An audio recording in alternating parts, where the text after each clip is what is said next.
Welcome to Leaders of the West, a podcast for innovators and changemakers. I'm your host, Jessie Jarvis, the founder of the West, and I'm sitting down with agriculturalists, entrepreneurs, executives, and everyone in between with the goal of digging into the strategies, mindsets, and lessons that have been crucial to the success of ag and Western. Whether you're carrying on the next generation of your family's operation, starting something from scratch, or determined to climb up the leadership ladder, we're going to inspire you to continue to dream big, growing not just you, but the future of agriculture and Western as a whole. Let's go.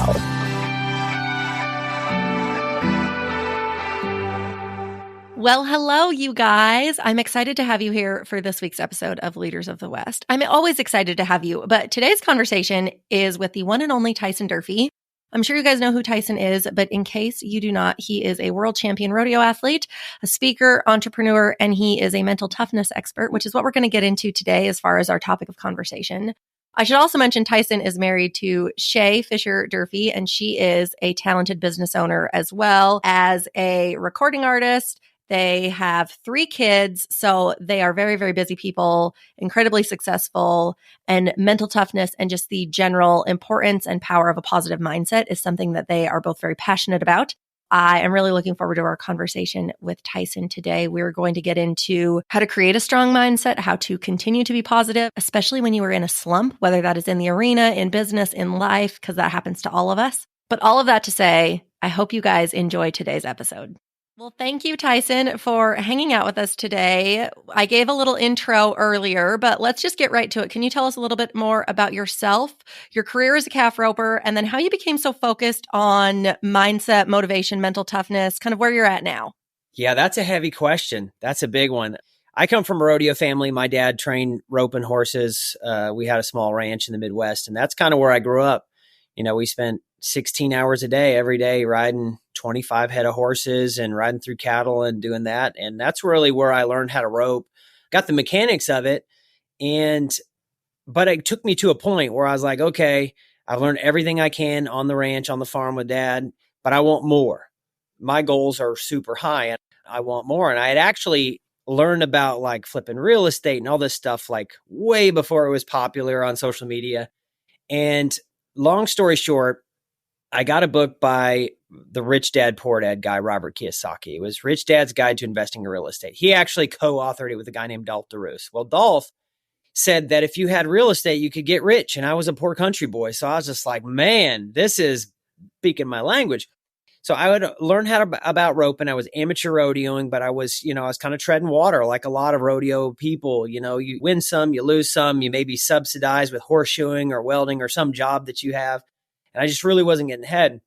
So at 17, I'm like, I see a lot of abandoned houses in the city not too far from us. So I'm just going to go buy me a house, fix it up and sell it. And I went to calling realtors left, right. And they were like, how old are you? I'm like, I'm 17. And they're like, sorry, kid, we can't show you the house. And this kept happening over and over and over again. So finally, I'm like, these houses are abandoned. I'm just going to break in. I'm just going to break into these houses, look at them. Because I had money. I mean, I'd been saving every dime since I was like 4 years old. So I had about $30,000 in my checking account at this point. And I shod horses, trained horses, bought and trained and sold horses. So I'd always made a little bit of money.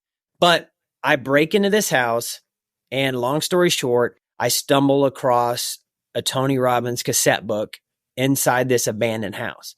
And this abandoned house was like a really disgusting, like hoarder's house. And it smelled like cat and dog. I mean, it was just disgusting. But I see this box, and it was actually inside a trash bag. I step over, I feel the box hit me in the leg. Something in my brain said, hey, you should look at that. I open it up, and it's Tony Robbins, Unleash the Power Within, this giant guy with a big smile.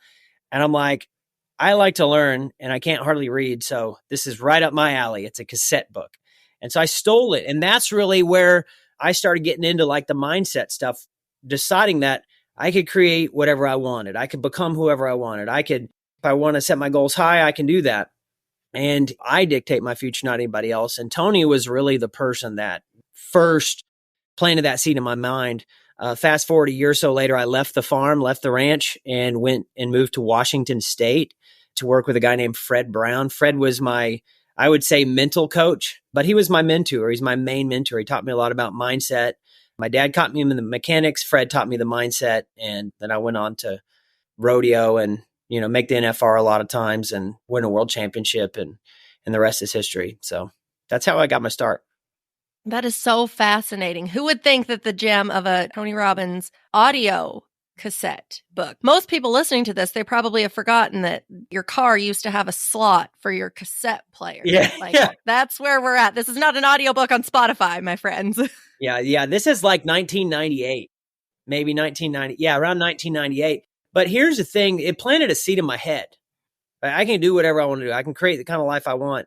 And that sometimes the answers aren't found in my little hometown. I grew up in a very small Midwest town, phenomenal blue collar people, but not a lot of, hey, let's go conquer the world and be the best on planet Earth at something kind of mindset.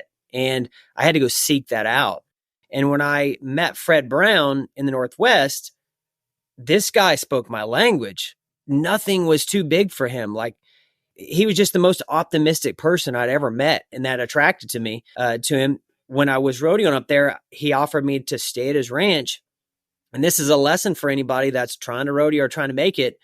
I made myself so valuable to him on the ranch that he hated to see me leave. He come to the barn, horses were saddled, stalls were cleaned, barn was swept. I didn't have a lot of money or anything to really add to him other than a little bit of sweat. And he didn't have to think about anything other than like, hey, this kid is on top of it. And so after staying with him a couple of weeks rodeoing like Pendleton, Ellensburg, Lewiston, a bunch of these rodeos in the Northwest, he was like, hey, if you ever want to come back, you will always have a spot here.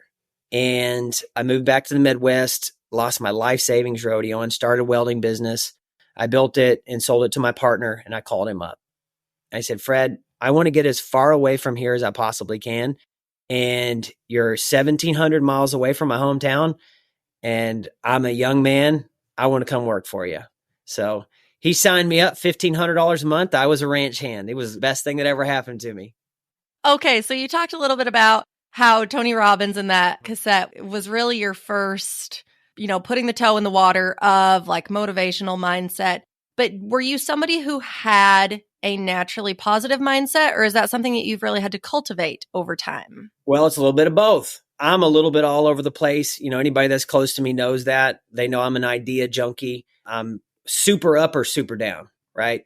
And that's more when I was young. I was either sky's the limit or like, oh man, it's so bad. And it really hindered my roping. I was either like, we're winning everything, or I was smashing rope cans, baby. I couldn't get it right. I was always up or down. And I had to cultivate that I'm just not going to give any energy to negativity, right?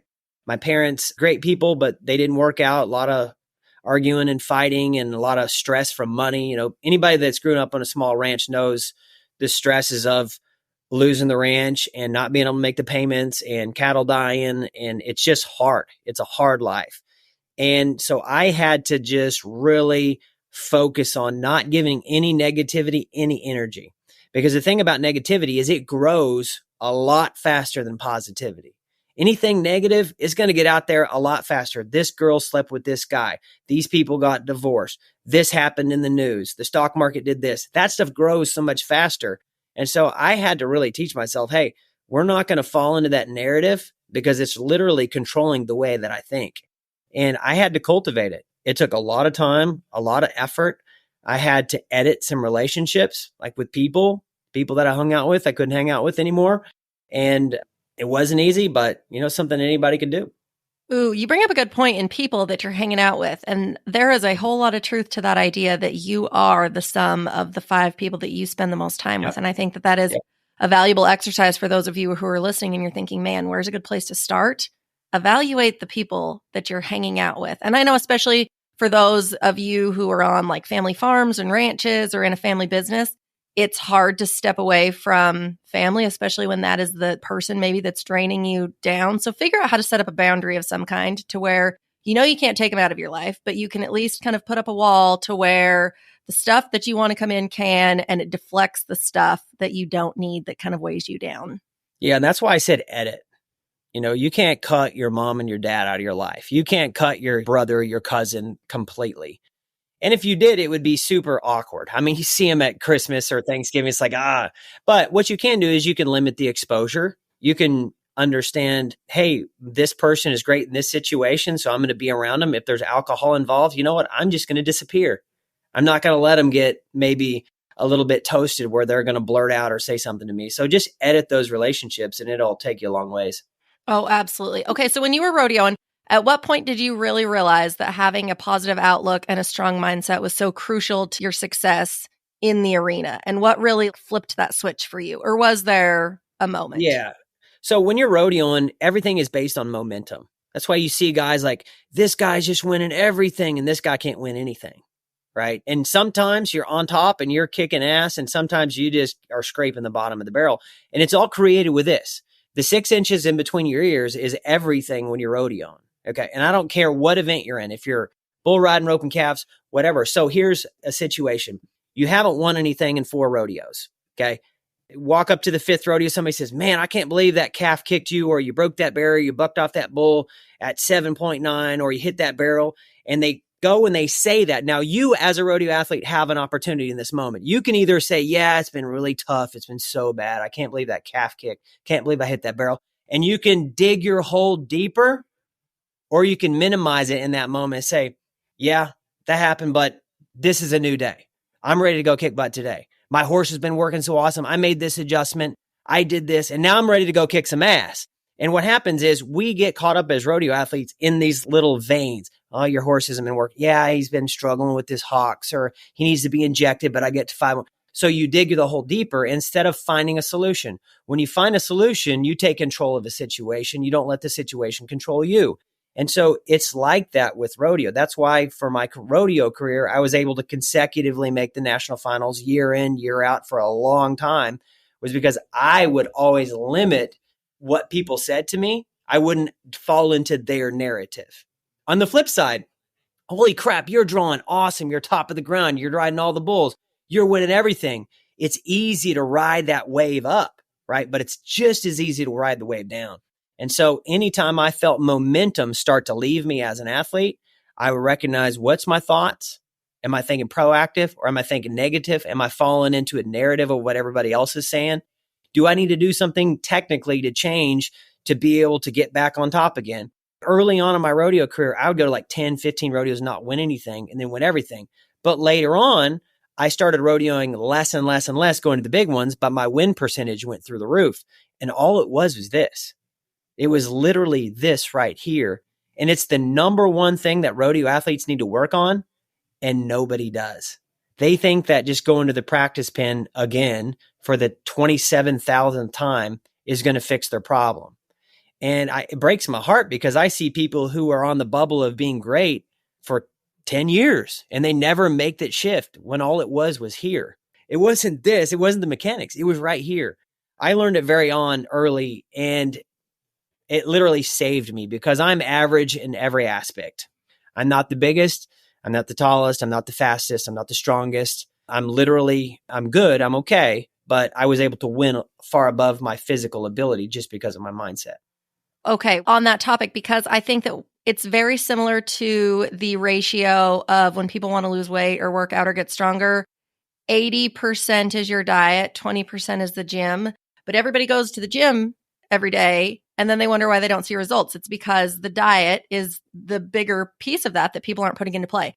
Honestly, I think that that's just it when it comes to your mind. Your mind is 80% of it. And the skill set of the practice pen, or your basketball court, or whatever it is that you're doing at home, that is 20% of it. So when it comes to your mind, you've got to be putting in the work there. And the truth is, you have to change your identity.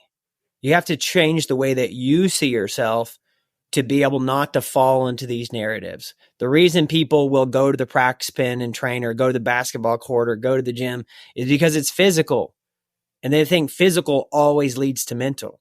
But in my opinion, it can, but more likely, if you have a great identity and you think you're a champion, you're going to go win, the physical comes so much easier. That's why you see people go to the gym, lose 100 pounds over the course of a year, and then see them 3 years later and they gained it all back, is because they didn't change truly how they seen themselves in their heart, their identity, what they believe about themselves. So they changed the physical, but their identity essentially brought it back on. And I see that a lot of times in the rodeo sport. I don't deserve to win. I'm not as good as these people. I didn't come from this family. I don't have this much money. And so they begin to create these stories in their head that inadvertently sabotage them for a long period of time. Ooh, let's go into identity then, because I think that is definitely a key piece.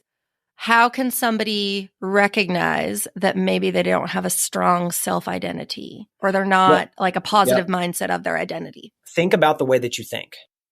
If you say things like, idiot, I shouldn't have done that. I should know better. If you speak negatively to yourself in your subconscious mind or just blurt out because of emotion, that shows a lack of self-control. And don't get me wrong, I'm not judging anybody because I do this still, but I'm always have it in check. It's like, okay, no, that's not right. I'm not going to do that. Okay. It's not going to go on for more than about 2 milliseconds. Okay. But recognizing the way that you think. If you think negative a lot, I shoulda, I woulda, I coulda, what if, oh, you idiot. Or if you say these things, or I can't trust anybody, that shows me somebody that doesn't have a true identity. Now, when I was younger and I wasn't a saved Christian man, I would just fight it out of my head. I'd be like, no. Like I was told I was dumber than a box of rocks, never going to amount to anything, never going to make it in the arena by a lot of people coming up because I was learning disability, couldn't read till I was like 14. I just wasn't really good in school. Let's put it that way early on. And I heard those voices, believe it or not. My first year backing in the box, the national finals rodeo, I heard, you're never going to make it. You're not good enough. What if you break your leg again? I was hearing these voices in my head backing in the box at the national finals rodeo. So it can happen to anybody, even the top in the world. When I was at that stage, I would fight it out and be like, no, BS, get away from me. And I would literally have a conversation with that negative side of myself, which I believe now is the enemy. But back then, I just thought it was negative self-talk. And I would battle it out. Anything that negative came in, I would self-reflect and think of something that I'm going to do, that I will do, that I must do, that would help shift my mind. Now that I'm saved, I know it's the enemy. So I'll say scripture or something like, hey, 2 Timothy 1:7, for the Spirit of the Lord does not make me timid, but gives me power, love, and a sound mind. And I would battle it out with God on my side because I truly believe if God's on my side, who can beat me? Nobody. If God is on my side and it truly is the reason I'm doing this thing, can I be beaten? It's not possible. It's not possible. And so for those of you who have a walk with Christ, understand that's just the enemy trying to steal your greatness from you. And if you don't have a walk with Christ, just know that there is good and bad, and that bad is trying to rob you of your future. But recognize it happening so you can have a plan to get rid of it. Yes. Well, and going back to that, the analogy of the gym is your mental mindset. It is a muscle. So, and just like when you go to the gym, you cannot gain full mental clarity and positive mindset overnight. It's something you have to work on. It's got to show up every day. So what does that process look like to really like get in those daily reps? Consistency. It really boils down to discipline and consistency. Right? We all have our things. We all have the things that we maybe don't love about ourselves or don't like to do. For men, it could be anger. It could be making more money. It could be pornography. Pornography is one that just destroys men all over the place. For women, it could be looks. It could be covering up the way you feel with makeup. It could be weight. It could be what he said, she said. But understand that whatever it is with you, recognize it and stay consistent with trying to overcome it. Okay. Because my young childhood, I would say I'm actually very thankful for my upbringing, but it was very kind of like divided and fractious because I was raised in an inner city around urban type of environment where we would steal things. We'd run in the neighborhood gangs. We would do all that stuff. And then I got so wild that I moved with my dad in the country, and he basically beat the living crap out of me and put the fear of God in me. And I'm thankful that he did. So I was like this weird kid that liked gangster rap music, but wore a cowboy hat. So I was like, really, I was just different than a lot of them.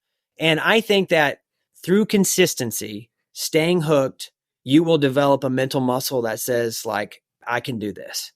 And the more days that you stay consistent, for example, if it's weight loss, the more days that you can eat clean and stick to a meal plan, the more mentally tough you will be.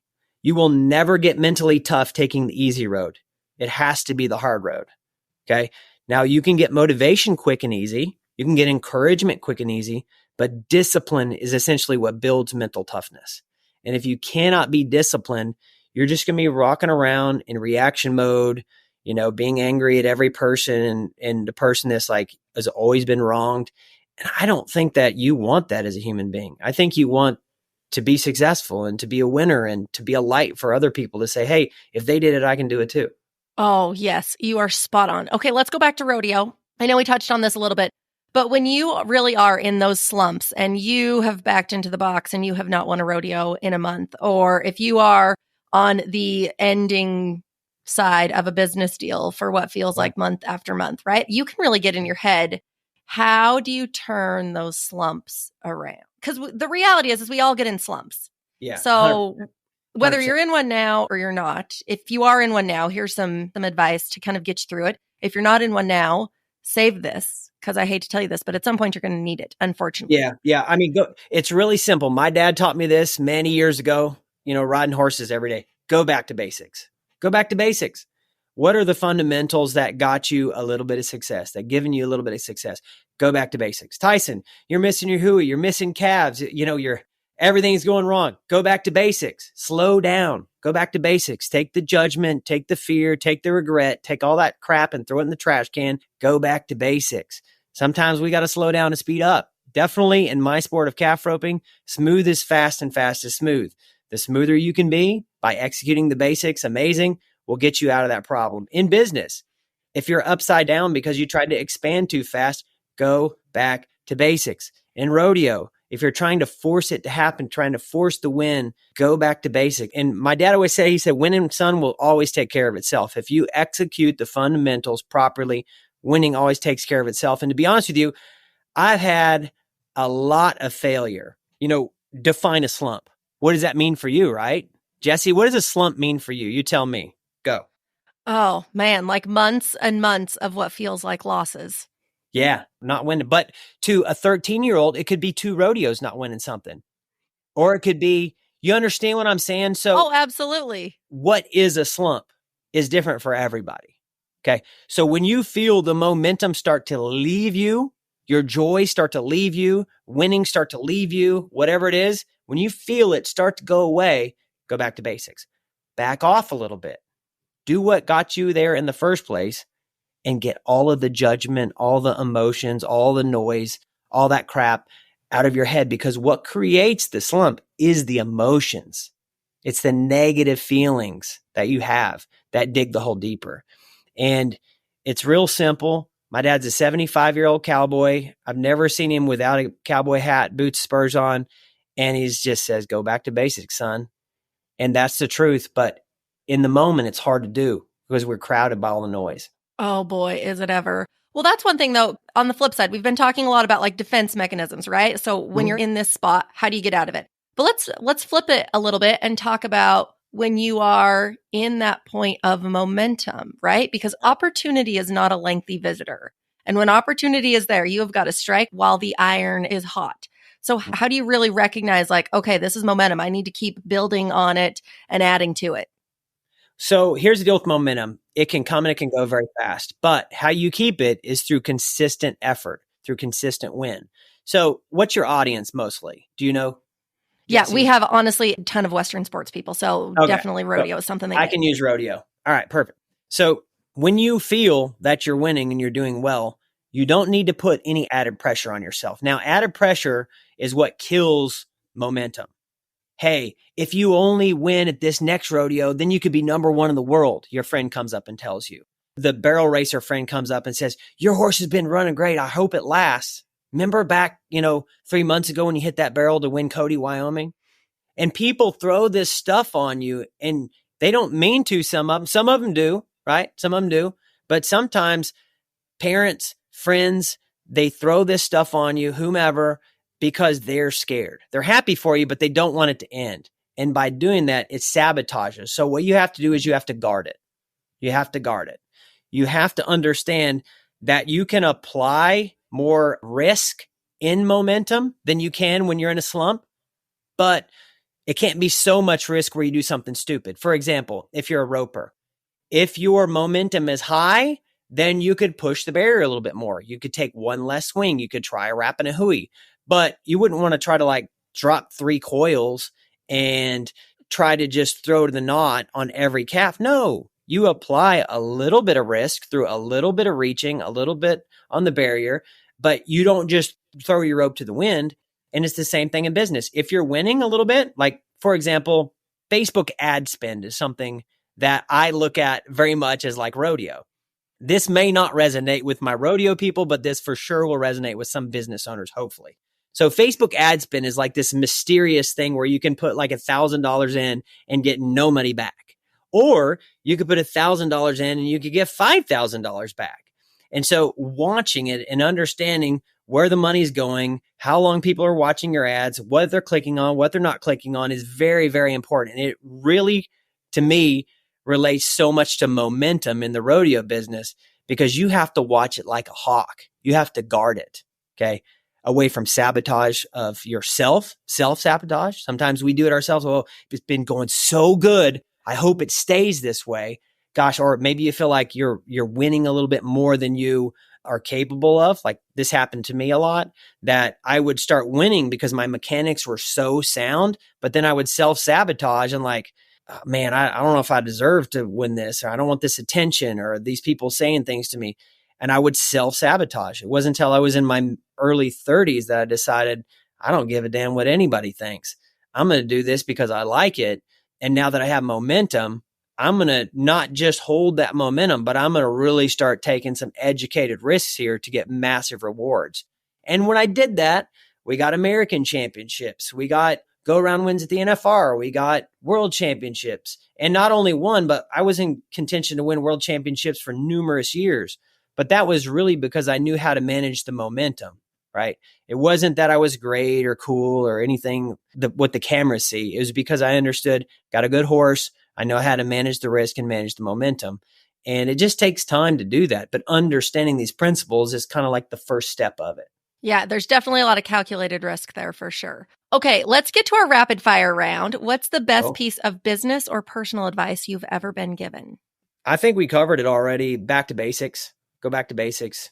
I kind of like have a little, I don't even know if you call it a digital business or not, but digitally, something about digital is like super exciting to me, right? And whether it be podcasts, Instagram, Facebook, YouTube, I was always thought like, if I could say something that could help one person, but it could go to hundreds of thousands of people at once, that's incredible to me. Because I was an old school farmer and rancher that you just talk to one person at a time. And so there are times in my digital business where I've tried to expand too fast, hired a bunch of people, and it ended up wasting tens of thousands of dollars, right? And so what happens in those situations is I'm not good at like systems and processes. So I'm like, hey, you do this. Hey, you do this. So I'm kind of like a cowboy coming in with guns blazing, right? And not real good at systems and processes. And so I threw money out the window. Why? Because I didn't manage the basics properly. Why are we not winning in rodeo? Well, it's because my horse is running a mile left when I rope the calf, or my barrel horse is shouldering in, or I'm rotating my hips in the bull riding, or whatever. Like manage the basics to the best of your ability and become a fanatic at fundamentals. And if you can master that, your businesses will take off, your rodeoing will take off, and then have an incredible team around you. Like I am nothing without my team. My wife is phenomenal. She's an implementer. She gets it done. Stephanie, my assistant, she's an organizer. She makes sure everything's organized and she keeps the blinders on this racehorse. Otherwise, I'll be like, there's a rabbit over there. Let's go. And so I have a great team of people around me. So number one, back to basics. Number two, surround yourself with the best people you possibly can. Okay. If you could go to dinner with anybody dead or alive, who would you pick? I mean, it's Jesus. Honestly, if I could break bread with Jesus, that would be incredible. I got so many questions, but I believe I may get to do that, someday. So other than that, probably, I don't know. There's so many people that I look up to. I've studied. One thing, I'm always a studier of history, maybe like Genghis Khan. I know that sounds crazy, but Genghis Khan had the biggest empire in the world at one time. And I'm like, what goes through the mind of somebody that believes they can achieve something that great? And I could go cliche and be like John Wayne or whomever, but like going way, way, way, way back is like, how can somebody believe in themselves that much that they could conquer, 90% of the known world at the time? And so maybe him, Alexander the Great. I mean, there's a bunch of them, but I like people who think big and want to do big things. In the Western industry, we need to be around more big people, big thinkers. We get sucked into our little small town, sucked into our ranch and our farm, and that's great. But it's okay to ask for help. It's okay to say, hey, I can learn something from this guy over here that's got, I have 1,000 head. This guy's got 50,000 head. I got 1,000 acres. I know people who got 1,000,000 acres. How the heck do they manage that? How are they doing that? What's the steps to get there? And just the reason you ask the question is because you want to learn knowledge, right? Cowboys, get out of your shell. Ask for some help. You can't do everything yourself. Oh, you are spot on. Well, and one of the things too that you bring up a really good point about like Genghis Khan and Alexander the Great and podcasts, the internet, none of that existed back then. So they had their mental toughness and their mindset. Like, where did they learn that from? Because their learning opportunities were slim to none. And I don't want to get on a soapbox by any means, but when people complain about how hard it is these days. Well, information is everywhere. Like, let's be honest. I taught myself go high level, all this digital stuff, ClickFunnels, blah, blah, blah, on YouTube. I speak 3 languages. I can weld a fence. I can frame a house. I can wire. And that's me. I love learning new things. If you want, the knowledge is out there, but it all boils down to effort. Mm-hmm. Get your ass in gear. Nobody's coming to save you. I don't care what your mom said, what your dad said. You might be beautiful. You might be talented, but without some damn effort, it's not going to be good for you. And so go. Let's go. You're burning daylight. John Wayne said, you're burning daylight, boys. That's what my dad said to me every day. That's what cowboys do. Get to work and don't be afraid to ask for help. Yeah, it's a bit of a rant, but anyway. No, I'm right there with you. I'm not going to say that life is easy because life is not easy. We all know that. But it's never been easier than it has been now. And I think we need to really take that. Like, it's never been easy. So we have nothing to complain about saying, oh, it's hard. Well, it always has been. Here's the deal. For kids, it could be more difficult. Yes, absolutely. Digitally in that other life. But let's be honest. If some country was invading America right now and we were worried about losing our lives, losing our freedom, losing our land, losing our cattle, losing our horses, all those things that we thought were problems would not be problems anymore. No. They would just go away. Boom, like that. And so if you're a young person, it's really simple. Don't compare your real life to somebody's fake life on Instagram.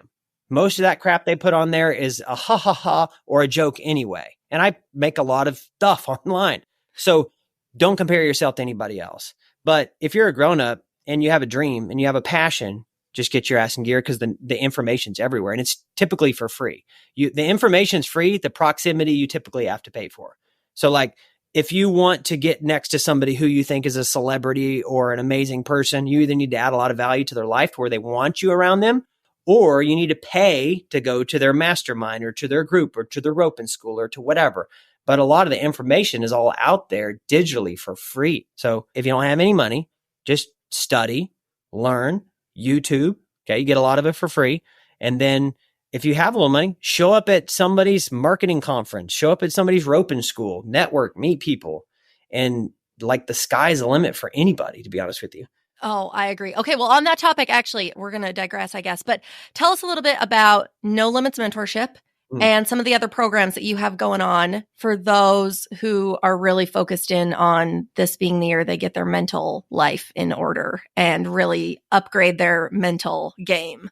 So I've got a lot of different digital products. I mean, basically the No Limits Mentorship program I've had around for going on 5 years now. I've been able to help over 1,500 people with their roping, which is super cool. It's a great fun stat that I watch. It's basically everything that you would get out of roping school online.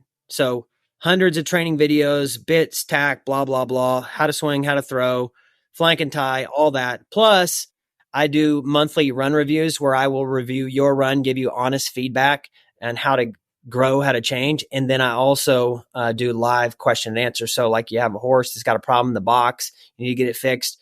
You show up on the live calls, we talk through it. But I do it in a group setting where if I'm teaching you, Jessie, I can also be teaching everybody else that's on the call.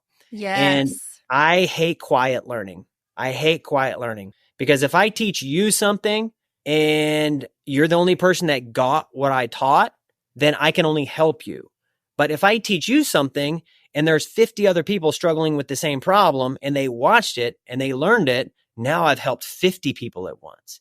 And so quiet learning, I think, is disgusting. I mean, the graveyard is the most valuable place you'll ever find on planet Earth because typically older people don't talk and they take their knowledge to the grave. And it's a damn shame, to be honest with you. So long story short, I got the No Limits Mentorship Program.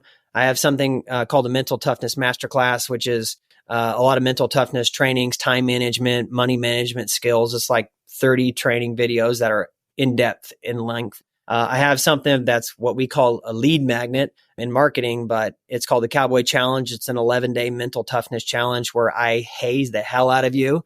I force you to do the daily task through a bunch of text messages, a bunch of emails, all that stuff, trying to keep you on track and, focused. I've got 60 days of motivation where I'll send you a motivational message every day. I've got all kinds of stuff.